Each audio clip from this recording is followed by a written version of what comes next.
My name is Craig Fees. I'm a member of the Oral History Society Committee. Of course, I'm welcoming everyone here. The IHR is wonderful, and the Oral History Society is wonderful. And if you haven't joined it, you really ought to think about doing that.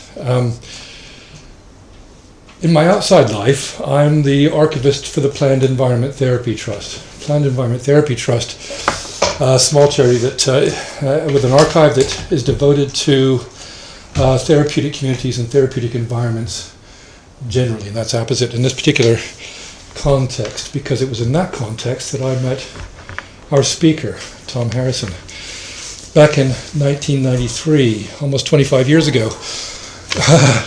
Tom was at that point a consultant psychiatrist at Hollymore Hospital in Northfield in Birmingham, which was one of these early 20th century, I think I'm right in saying, big brick expanses of mental asylum sort of places, which it was already being decanted and had vast corridors full of peeling paint and empty spaces and a huge, wonderful water tower with a decaying top floor. Tom got in touch with me because he was a consultant psychiatrist in this place that he discovered had been taken over during the war by the Army to establish the Northfield Military Psychiatric Hospital, which is really famous within a certain part of the realm of the world because it's where the term therapeutic community is sometimes said to have been coined.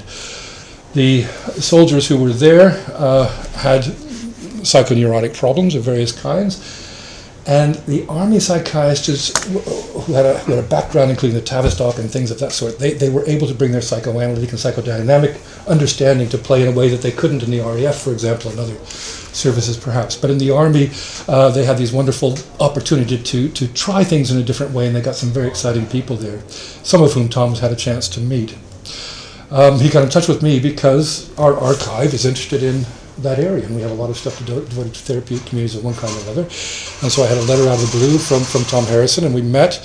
He took me to meet a Mr. Harvey, who'd been a patient, I think, at Northfield. And I took the recording device with me. And after we got back, I wrote back and I said to Tom, I hope you'll consider making recordings as a matter of course during your research. There are nuances and details and all sorts of character which can't be captured in any other way. And the recording becomes a valuable historical and research artifact of potential interest to a variety of disciplines. And I go on, I tend to talk a lot. So that's 1993. I first suggested to him, having recorded Mr. Harvey, that it would be a good idea for Tom to begin to record. And my next letter, back on the same theme, end of September. One of the many advantages of tape recording interviews is, etc., that sort of thing. And then I go into details. You can get a Sony Walkman Professional, which is a pretty tight, high-quality package. Costs about £250, which is nothing for a psychiatrist if you think about it. And then Marantz, like the one I had, an earlier generation of this sort of guy, which I hope is working. And then the other things up to the Sony, which was $1,000, because I was trying to prompt him. And I said, if, at least get a microphone, which would probably cost you £50 to £90. So that's 1993. And then we come to 1998.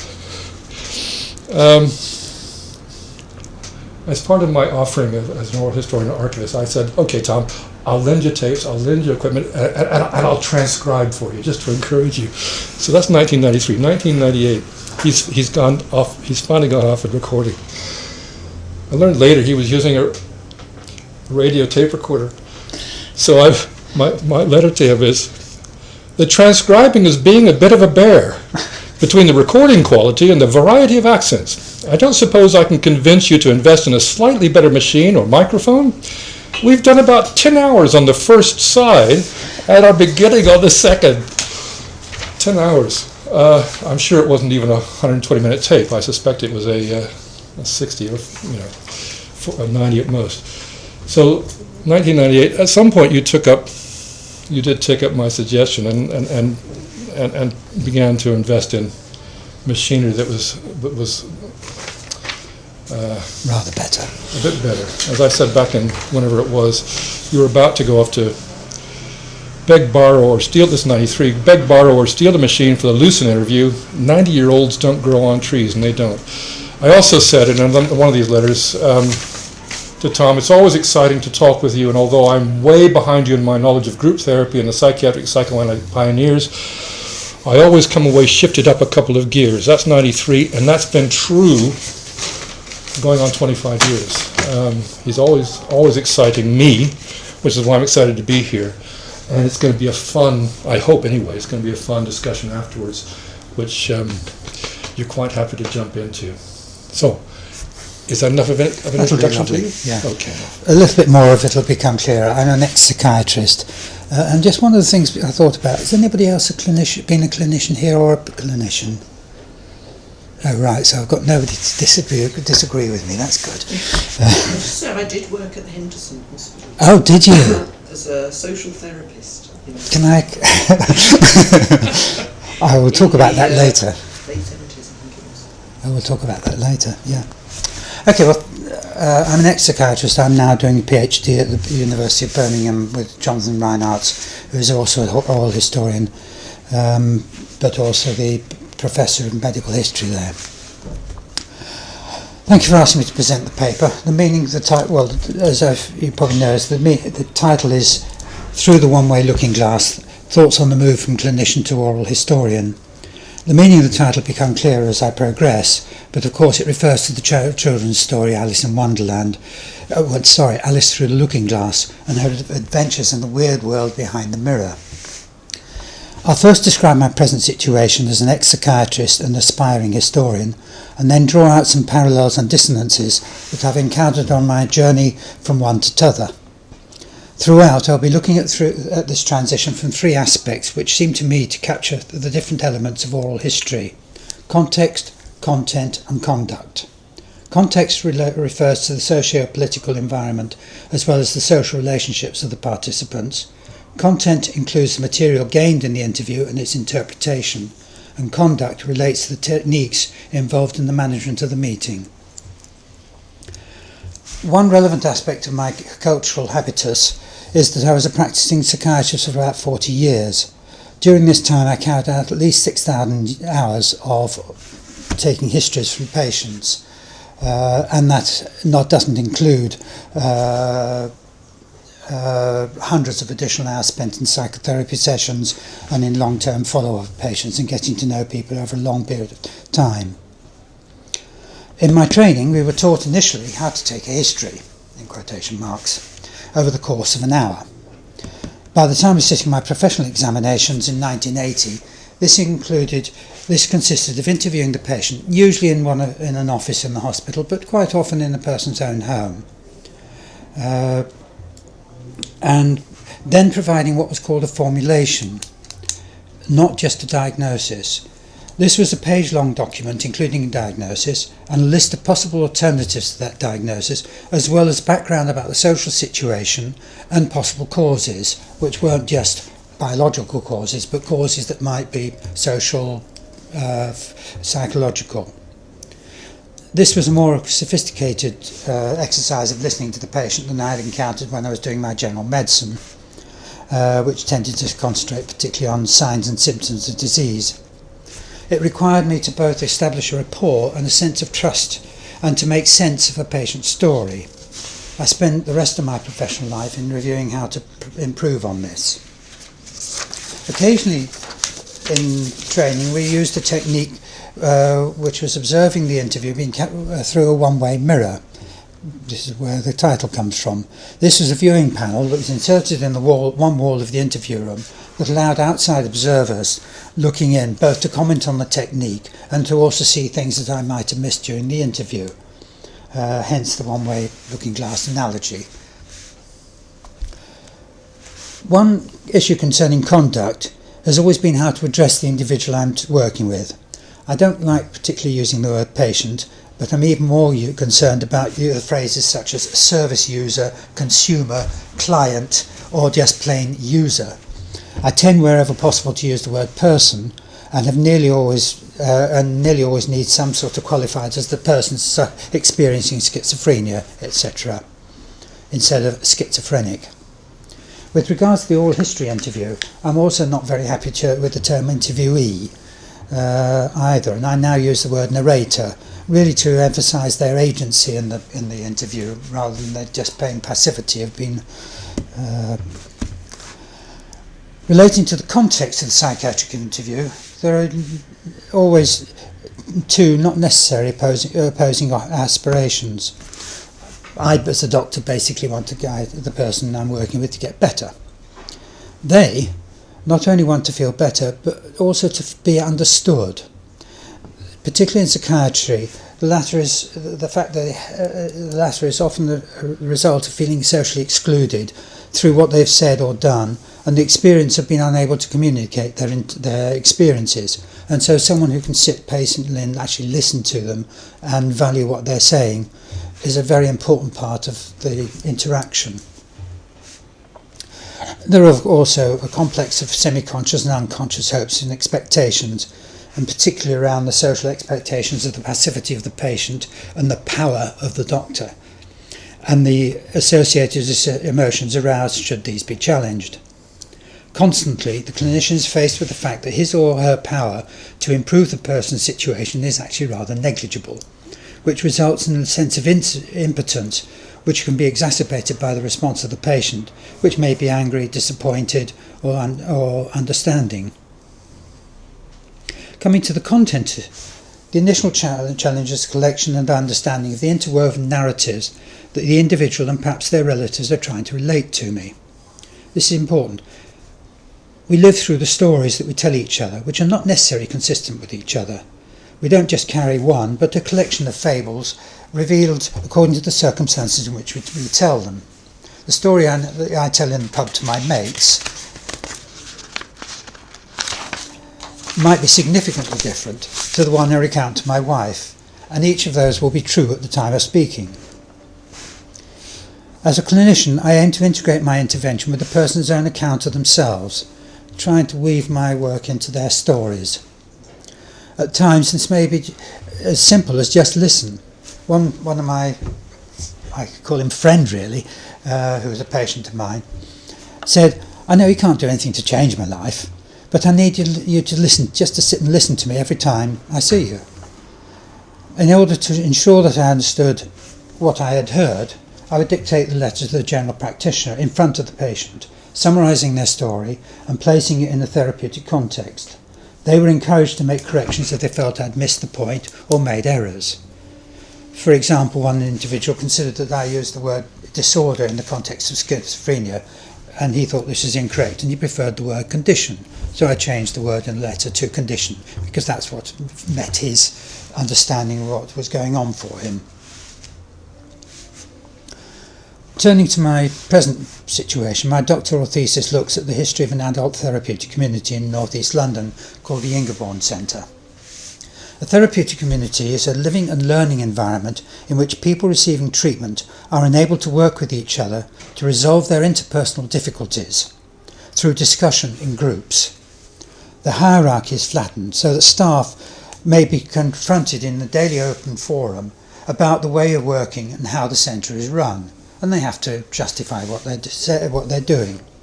It's a stimulating but challenging environment in which to work, requiring the staff to continually explore their own understanding of what is happening and what's happening to them. A significant aspect of the research has been collecting oral histories from people who have participated, including both staff and patients. So why did I use oral history as a research method? Well, first of all, I'm very sympathetic to the arguments of that doyen of British oral history, Paul Thompson, who argues for its greater fairness, calling as it does for witnesses from the underclasses, underprivileged and defeated. It's the cause of some disappointment I've only been able to interview 3 patients from the Ingerborn Centre. But actually one of these was a gentleman called Andrew Roberts, and I can use his name because he's on the internet and he's very out there and tells me I must use his name, not just call him a anonymous patient. And he, who I was able to see on very early on, and his articulate views have guided me profoundly since. He was actually a founder of the Mental Patients Union in the 1970s.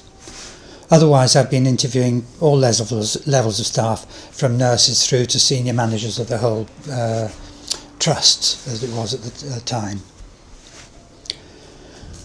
So, having heard and read a number of papers by historians describing, having Having heard and read a number of papers by historians describing my own time in psychiatric practice and realised that I'm now history, who haven't used oral testimony, I get amused by their lack of understanding about the difference between what's reported in the journals and the articles and what actually happens on the ground and my own day-to-day experience. Their presentations are disconnected from the phenomenological world of everyday practice, and although many of them are much more reflexive than the anti-psychiatric texts of previous generations. So I'm not really knocking them, I just want to move them further along, really. Finally, I knew that I'd hear information that I would not be able to access elsewhere. This would include stories that would illustrate psychologically as well as practically how the unit ran, revealing something of the emotional tensions and passions that the therapeutic community way of working generates. So, the world behind the mirror, progressing to oral history. So, having made the decision to pass through the looking glass, what to make of the wonderland of history beyond it? In terms of context, I'm no longer the provider of help, but a supplicant seeking information. I no longer have the baggage of status that being a consultant psychiatrist carried with it. I have to earn the trust and generosity of the narrator through their acknowledgement of the importance of the research I'm carrying out and my integrity in so doing. This has largely been simplified for me by the fact that the therapeutic community world is one in which people mostly identify passionately with the areas they work in and are keen to promote its virtues. The problem, of course, here now lies in the issues of perhaps penetrating the rosy glow of idealised memory, both mine and theirs. Again, those involved are used to reflecting on practice in some depth, and this is not as difficult as so this makes it much more easy for me to question and challenge their recollections. It's also maybe made easier by the fact I have considerable familiarity with the TC and National Health Service world. TC stands for Therapeutic Community, I will start using it after this. And I'm able to make connections and understand the nuances of language associated with it. Potential trap here, of course, is that I have to make sure I haven't made assumptions about what people are saying.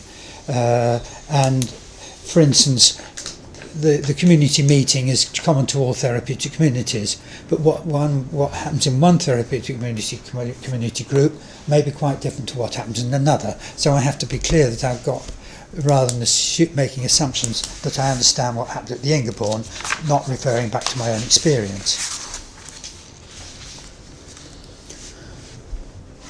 More problematic is the management of content, which led me into the bewildering world of historiography, particularly having worked in a role which for many years was distinctly under attack by postmodern and Marxist historians. Everything I once knew has at times seemed topsy-turvy as various Jabberwockies, red and white queens and references to time going backwards reframe my understanding of the world.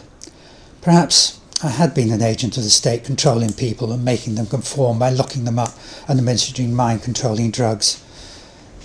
I'm still in the throes of trying to discover a coherent way of making sense of all of this, particularly as each time I explore a new path I find a caterpillar uttering bewildering statements such as emotional geography or the structure of symbolic space, or worse still, discursive formulations and the formation of enunciative modalities. It's many hours of struggle. Looking back through that mirror to my clinical self, it's hard to be objective about. In particular, as the picture is blurred, in that, like many other psychiatrists, I've tentatively have ventured into the worlds of history, archaeology, sociology and philosophy all through my life, so that my practice was being constantly modified by insights that I might have gained. So coming to what you might call the discipline of oral history. In seeking to make sense of this, I searched through the oral history literature for some directly relevant papers on moving from clinical experience to oral history, but unfortunately found none. I'd hoped to find an easy way through this minefield, but unfortunately there were no guides. So I suspect I'll try a number of unexploded devices as I go along, such as the pleasures of ignorance. So I will now refer to patients that are tangentially relevant. The oral historian Anna Kaif, in her paper on the human voice and the texture of its experience, provided a useful starting point for me, particularly in terms of how to manage the content. Her challenge, echoing that of many others, to the hegemony of the written word over that spoken by the narrator, goes to the heart of dilemmas in trying to access the authentic voice of those I've been interviewing. She argues that the new technologies allow us to combine both approaches, and that includes in presentations. However, as a PhD, I'm not quite sure how I can spend my time sending oral documents to my examiners. So I'm not really able to see how to manage this. But she encourages me to achieve what I can within these limitations. Combined with this is the fact that the subject I'm exploring is one I've been intimately involved with. Whilst I didn't know of any of the participants previously, as I've already explained, we have a community of experience. In resolving these issues, in particular, I've been influenced by the work of American researcher Caroline Lunsford Mears. Has anybody ever heard of Caroline Lunsford Mears? Okay, well, oh yes, I know you have. You introduced me to her. She was one of the parents of whose children were exposed to the carnage of the Columbine school massacre, where 2 pupils went on the rampage, shooting indiscriminately at the school. In order to try and make sense of what happened there, both for herself and her community, she embarked on a research project in which she had to confront the issues of authenticity, as those she was interviewing were both her neighbours and friends. She also had to face academics who doubted her ability to be objective after having been so directly involved. She developed what she describes as a gateway approach, which aimed to resolve some of the difficulties thrown up by such emotional turmoil. Her solution is to distill each interview into summary phrases that result in a sort of poetry. For instance, one she quotes is, "I decided to go past the school, see what was going on. The street was all blocked off. I saw kids running. One said there's somebody inside, shooting people up. There's people dying in there." And the results of what she does is very much in that sort of theme. And then she checks these with the people who actually stated them, as to whether they do actually summarise what she has, they are congruent with her understanding. I haven't adopted the rigorousness of her approach, but her precepts have strengthened my convictions. First is to keep the participant's voice at the forefront of what I've written, and second, to try and be faithful to their views. Consequently, all my narrators are encouraged to review both the recording and the transcript of their contributions. This has largely resulted in their surprise at the number of ers, ums and repetitions they've made, rather than any particular problems about the interview itself. Secondly, I will be circulating relevant parts of the thesis for their comments and feedback. Coming to the issues of content interpretation, I attempted to give some element of the atmosphere of the interviews by retaining the hesitations, ums and ers in any of the copious quotations that I've used. Unfortunately for my supervisors, they found this rather confusing. When I understood what was being said, they didn't, so I really had to remove that as well. So they've come out very flat, not flat, but I'll come back to that in a minute. And this reflects another aspect of Anne Karp's concerns. The process of transcription purges testimony of some of its most powerful features.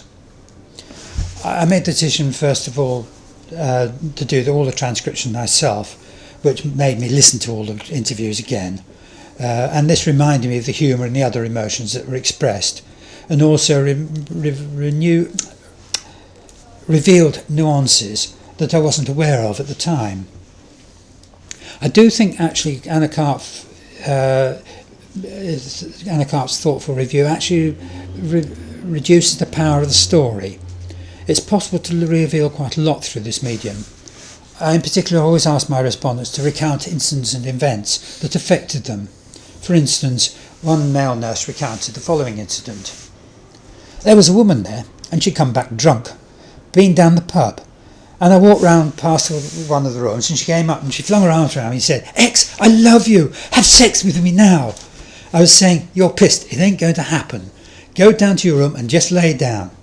And I remember I seemed to have been pretty firm about this. And she was really angry with me the next day. Pulled me out in a large group. "You rejected me, you bastard. What do you..." It was, in the community meeting, and it was quite forceful.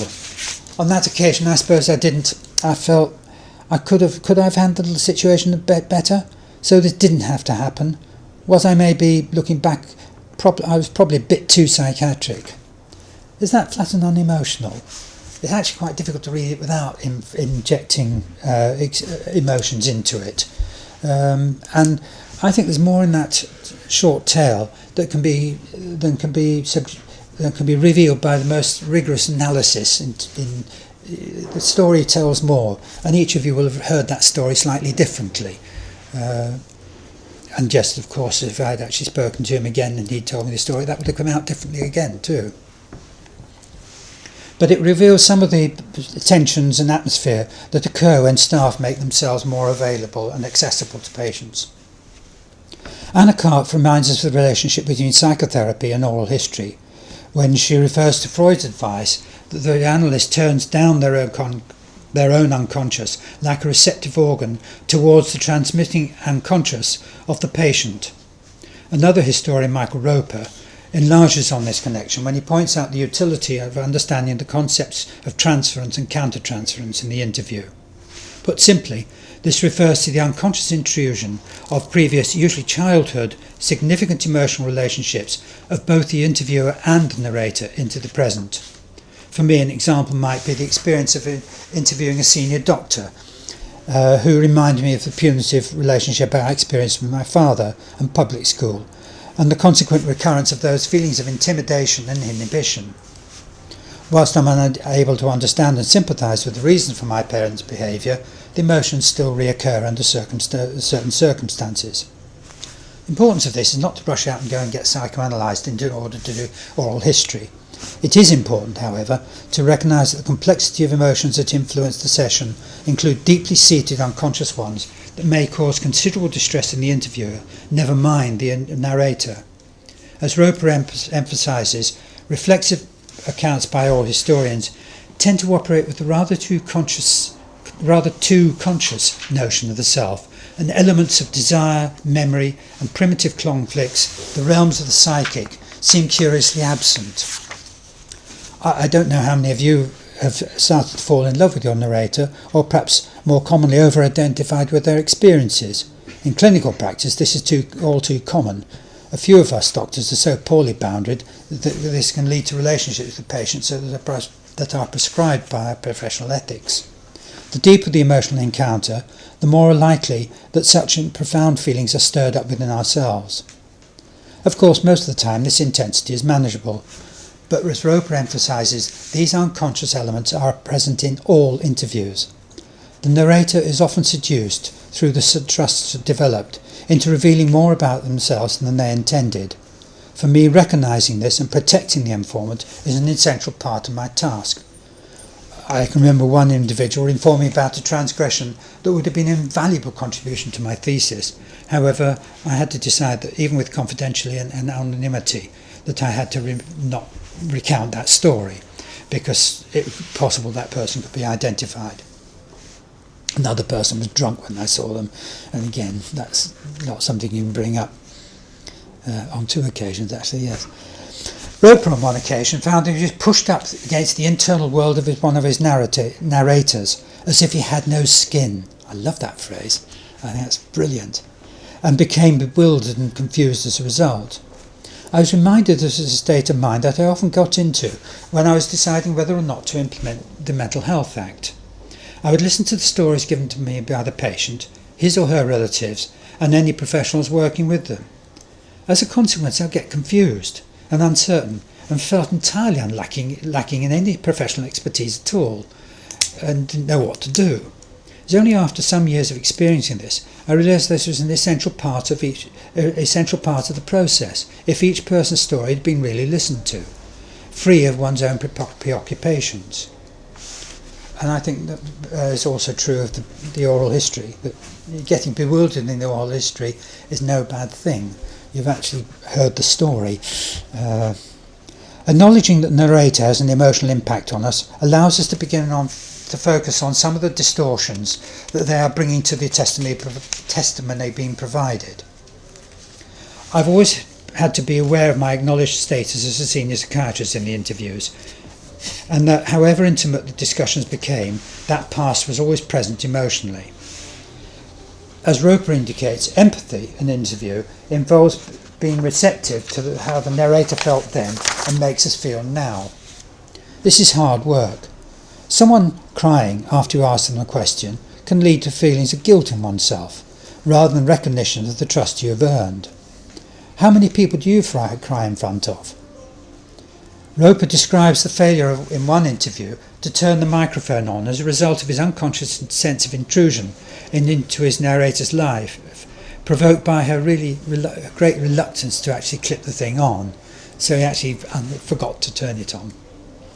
Anna Kaif reflects on this lack of reflection of the influence of the voice of the interviewer on the interview itself.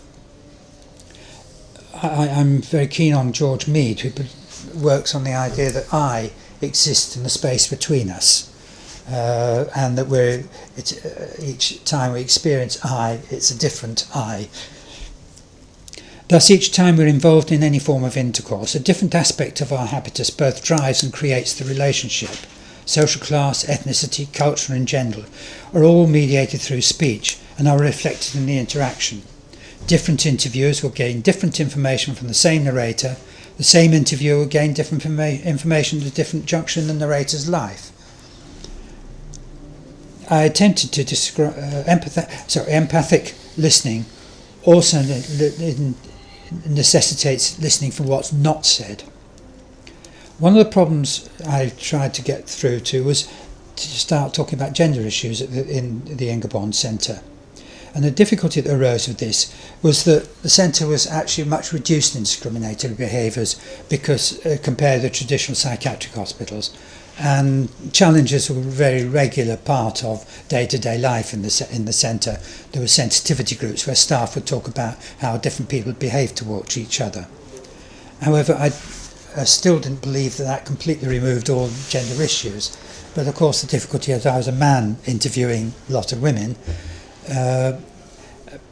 And so I did something which I know is slightly problematic within oral history circles, and I started talking about my own experience of the therapeutic community I worked in, where all the blokes, we had a very blokish culture that went on in the place, and tried to use that and sort of wondered whether that went on, and one or two people responded to that in a way that unpacked the issue.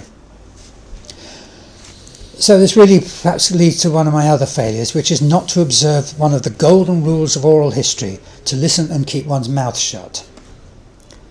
Actually, on a reflection, I would dispute the value of this if taken to extreme. Listening is not inactivity. Indeed, remaining silent is liable to induce uncertainty and even a sense of threat in the interviewee, the narrator. It's important to indicate continued interest and understanding. Responding to their cues, seeking reassurance about what they're saying, is essential. At times in my particular circumstances, as I've said, I found that sharing experience can actually unblock resistances. I realise that's perhaps one of the mines in the minefield I've trodden on before. Following the end of a session in which I was being interviewed, which was carried out very efficiently according to the detached approach recommended, I was left entirely unsatisfied, feeling that I hadn't given the full story in all its complexity. And as a response to that, I've always asked a final question, which is, or usually a couple of times, have I left anything out or other things I ought to know? And this is often, on occasion, resulted in the person making sure they understood the emotional impact of what he or she had told me. This really brings us on to the issue of objectivity. There's a large body of research, such as that of the neuroscientist Antonio Damasio, which demonstrates that every thought, action and decision we make is predicated by emotions. It's not possible to disentangle feelings from anything we ever do. Thus the whole oral history interview is riven with continually evolving multiple threads of entwined emotional activity. It is not the case that emotion can play an important part in the creation, interpretation and reception of oral narratives, as Jenny Harding, or historian Jenny Harding poses in a very valuable article on emotions in oral history. They are implicit in every action and aspect and are unavoidable. I recognise the controversial aspects of these, and it leads into difficulties in assessing the validity of the material gained. However, it's based on work with patients, encouraging them to talk about subjects that they feel reticent about discussing. And it concerns this complex word empathy, and involves the mirroring that we as participants engage in during any conversation. We test the model that we have of the other all the time in our mind, and look for acknowledgement and improvement of that model. It helps to clarify it, and by seeking acknowledgement, it can also indicate that you're on the same wavelength and not treating this interview as some objective academic intrusion. Emotions saturate the interview. How can we use, acknowledge and understand them rather than dismiss them? Another oral historian, Clary Hamilton, came up against this issue when she described feeling touched by one of her narrators, and how this forced her to confront the positivist model of fieldwork that stressed the need for the researcher to remain distant and objective. She even started dreaming about it. I'm puzzled by this tendency to concatenate the conduct of the oral history with its socio-political content and context. Clary Hamilton stated that, as a feminist historian and activist, I have championed the explicitly political nature of the model of oral history as advocacy. As a consequence, she found it very difficult to remain silent with one narrator who advocated using violence, and the interview finished up as a sparring match between her and the other. She became concerned whether or not remaining empathic with the narrator would be seen as condoning their views. Surely, the issue is what was the task of the interview. Was it to achieve, as she put it at one point, a certain satisfaction in an interviewer's progressive politics and in her ability to stand her political ground in the face of adversity? Or was it to listen to and learn what leads another person to maintain such an attitude? This, as I say, leads into a discussion of empathy.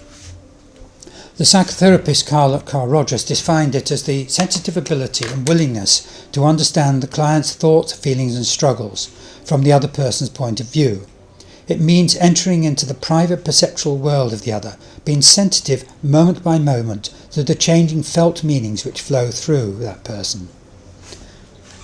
I've already referred to Nancy Damasio, and we have a neurological mechanism that actually has mirror mechanisms in our brain, and their neurologists recognise this. Clary Hamilton again quotes the psychoanalyst Kohut in arguing that empathy does not mean love and compassion, but the ability to use one's own experience and feelings to reflect on how the other person experiences the world. In fact, it's possible to use empathy in order to exploit the other person's weaknesses.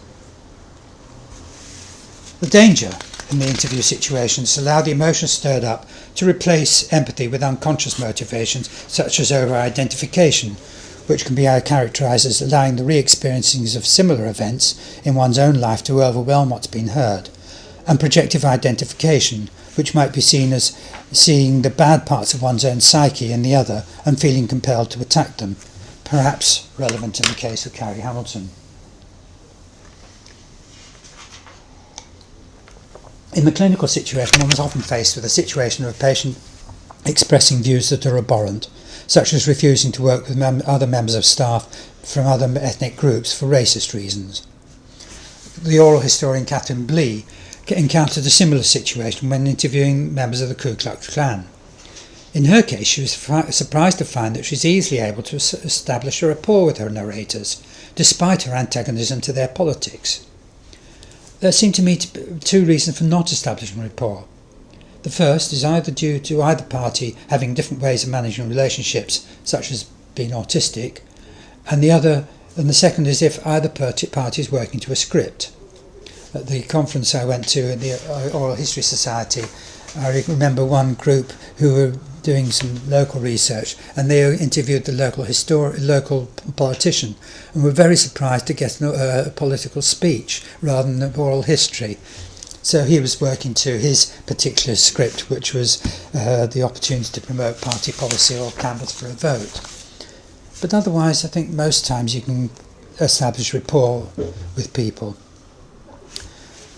As a practicing psychiatrist, the method of interviewing someone was to provide an open and unprejudiced space within which to develop trust. And to the greatest extent possible, my own politics, emotional disorders and personal wishes had to be laid aside.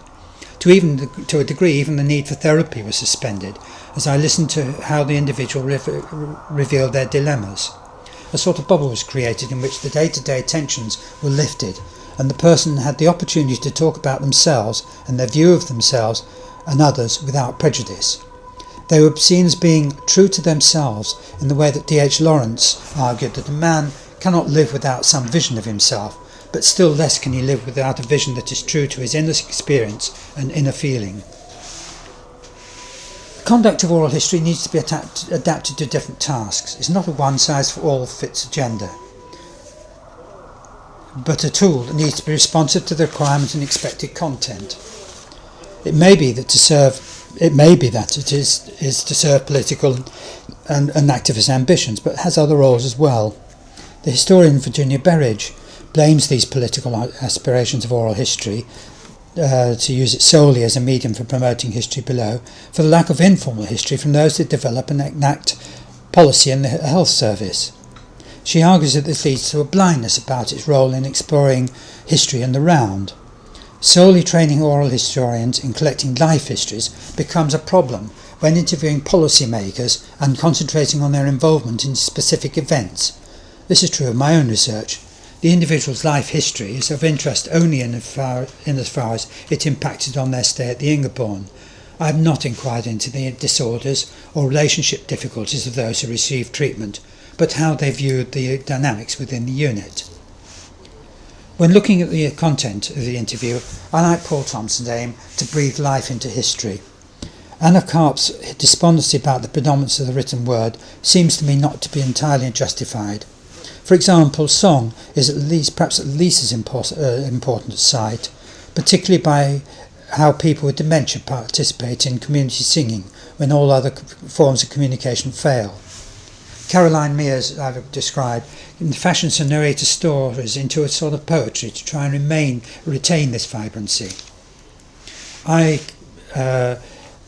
For me, it's not possible to do it by dissecting narratives into their constituent parts, by over-analysing the content, or engaging in hyper-reflexivity.